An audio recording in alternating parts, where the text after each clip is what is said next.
Thank you very much. Thank you for your question, Mohammed. I'm going to pick you up on a little bit. It's all very nice for us to say this has nothing to do with religion, but that's not quite true. Religion is used as a motivator for people. And in fact, you can take parts of the Torah, the New Testament, and the Quran, and take these provisions and they can be used to inspire all sorts of hatred. And across the centuries, different parts of different religions have done so. What we see in this century, because of the impact of information technology, a vast spread of communication, is the distorted message of the religious text is passed to a lot more people and a lot faster. So religion is used as a motivator, but are these people true Muslims? I don't think so. In the same way that a pedophile priest has done such a heinous act that it takes him outside of the spectrum of Christianity, in my view. I don't care how much a pedophile priest tells me he's a Christian, his actions prove to me he's not. And I don't care how much a terrorist proclaims Allahu Akbar, he's not a Muslim by the very actions that he's undertaking.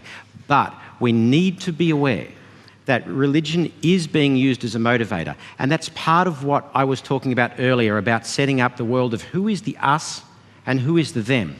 And our language and our words now have to be very, very important. If we want us to be all moderates against all radicals, consider this. When the Charlie Hebdo attacks happened back in January, the tragedy in Paris, 12 journalists were killed. In response, we, the West, a number of world leaders and hundreds of thousands of people protesting up and down the streets in Paris for an objection to the murder, but also demanding the right to free speech and demanding the right to offend. Everybody recognised those cartoons were offensive.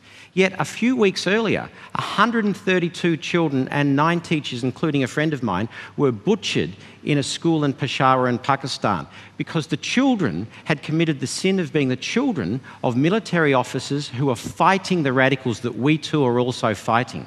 Yet we said almost nothing. So what is the signal that we're sending to moderate Islam? We will protest loudly for the right to offend you, but we'll be silent when your children die.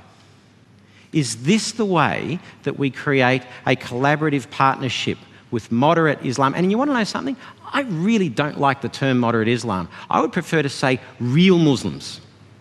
There are extremists and there are real Muslims. Moderate Islam are just like all of us, normal, everyday people that follow the God of Abraham, like Jews, like Christians, like Muslims.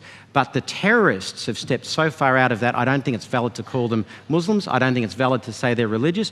But we do need to recognise, Mohammed, that religion is used as a motivator. Can I just go back to